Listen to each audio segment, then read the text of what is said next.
In the world of magic, the balance between good and evil was constantly shifting. For centuries, sorcerers had been keeping the balance by using their powers to protect the innocent and punish the wicked. But all that changed when the necromancer arrived. The necromancer was a powerful and mysterious figure who had somehow found a way to raise the dead and bend them to his will. He began to build an army of the undead, using them to terrorize the countryside and spread fear throughout the land. People whispered his name in fear, afraid to even speak of him aloud. As the threat of the necromancer grew, a group of powerful sorcerers banded together to stop him. They knew that if they didn't act soon, the necromancer would be unstoppable and the world would fall into darkness. The sorcerers gathered at a secret location deep in the forest, where they planned their attack. They knew that they needed to strike fast and hard before the necromancer could raise even more dead. They divided themselves into teams, each with a specific mission to complete. The first team was tasked with gathering information about the necromancer's army. They disguised themselves as travelers and infiltrated the towns and villages where the undead had been seen. They talked to the survivors, trying to piece together any information that could help them in their fight. The second team was responsible for gathering supplies. They scoured the land for ingredients and materials that they could use to create powerful spells and potions. They knew that they would need every advantage they could get if they were going to take on the necromancer. The third team was the most dangerous. They were tasked with infiltrating the necromancer's lair, where they would try to destroy him from the inside. They knew that the necromancer was powerful, but they were determined to stop him at any cost.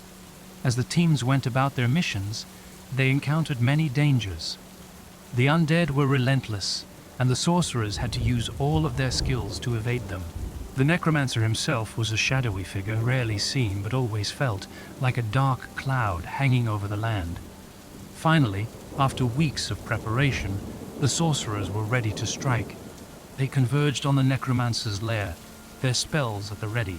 They fought their way through the undead army, cutting them down with fire and lightning. As they approached the necromancer's throne room, they could feel his power growing stronger. They could feel his power growing stronger.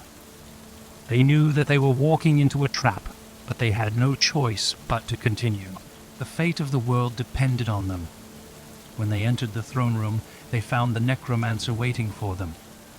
He was a tall, thin man with dark eyes and a cruel smile. He raised his hand and the undead rose up around them, trapping them in place. The sorcerers fought with all their might, unleashing spells and curses upon the necromancer. But he was too powerful, and their attacks did little to harm him. It seemed like they were doomed to fail. But then, one of the sorcerers had an idea. She reached deep into her reserves of magic, summoning a spell that was risky but potentially powerful. She closed her eyes and focused, pouring all her energy into the spell. When she opened her eyes again, the necromancer was gone. In his place stood a pile of dust, blown away by the wind. The undead army collapsed, their master gone. The sorcerers worked together to search the necromancer's lair, finding his hidden stash of dark magic and destroying it. With the source of his power gone, they were confident that the necromancer would never rise again. The world slowly returned to normal, and the sorcerers went their separate ways, each returning to their own lives. But they knew that they had been a part of something bigger, and that their actions had helped to save the world from a terrible fate. They remained vigilant, always watching for signs of darkness, ready to act if needed. The balance between good and evil had been restored, but the sorcerers knew that it was a fragile balance, easily tipped. They would always be ready to defend it, using their magic to protect the innocent and keep the world safe from those who would do it harm. Lena had always been fascinated by her grandmother's stories of her grandfather, a wealthy businessman who had been brutally murdered in the family's mansion years before Lena was born. When her grandmother passed away, Lena was surprised to learn that she had inherited the mansion, along with all its secrets. As Lena explored the mansion, she was struck by its grandeur and beauty. But she couldn't shake the feeling that she wasn't alone in the house. Strange noises echoed through the halls, and she felt as though she was being watched. One night, as Lena was exploring the mansion's library, she heard footsteps coming from the hallway. She froze, listening intently as the footsteps grew louder. Suddenly, a man appeared in the doorway. It was her grandfather, or at least his ghost. Lena gasped in shock as her grandfather's ghost glided toward her. He looked just as her grandmother had described him. Expression. Lena could feel his anger and sadness radiating off of him. The ghost of her grandfather didn't speak, but Lena could sense his presence all around her.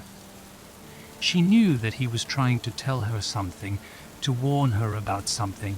She decided to investigate the circumstances of her grandfather's death, hoping to find some answers and bring peace to his restless spirit. As Lena delved deeper into her grandfather's murder, she uncovered a web of lies and deceit that had torn her family apart.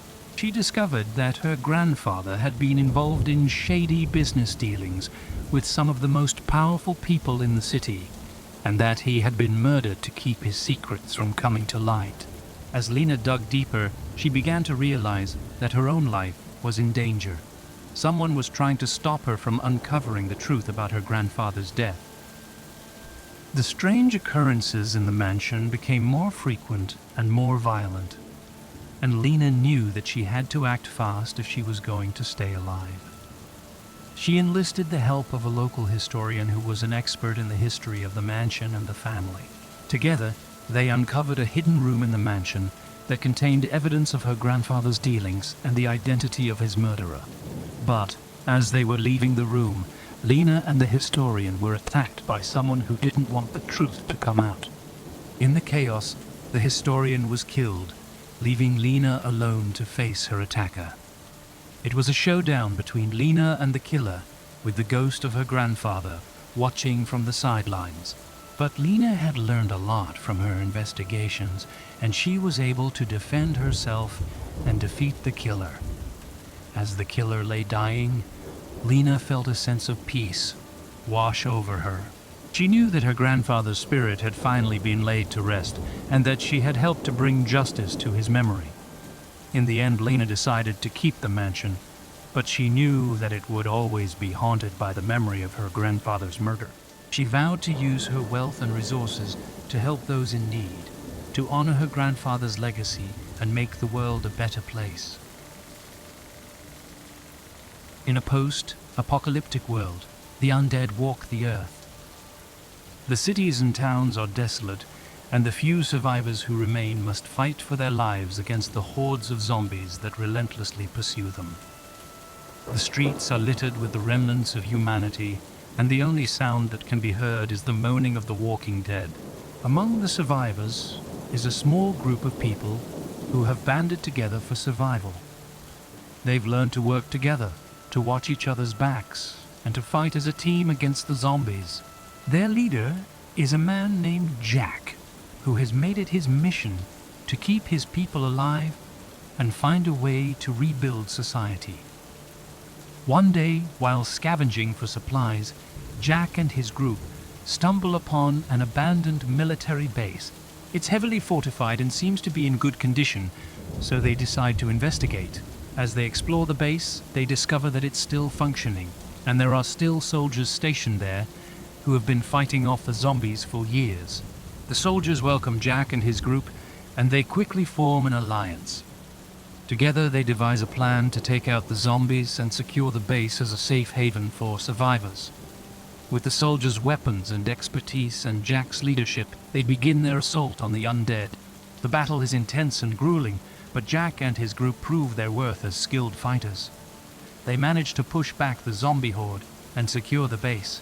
With the base under their control, they have access to food, water, and medicine, and they can begin to rebuild society. Over time, more survivors make their way to the base, and together they work to restore a sense of normalcy to their lives. They begin to rebuild the infrastructure of the city, including water, and electricity. They plant gardens and start raising animals for food. As they work to rebuild, they also explore the surrounding areas and make contact with other survivors. They form alliances and begin trading goods and resources, creating a network of communities working together to survive and thrive in this new world. Years pass, and the zombie hordes become less of a threat. The survivors have rebuilt their world, and though they still face challenges and struggles, they know they have each other to rely on. And through their perseverance and strength, they've proven that even in the darkest of times, hope and humanity can still prevail.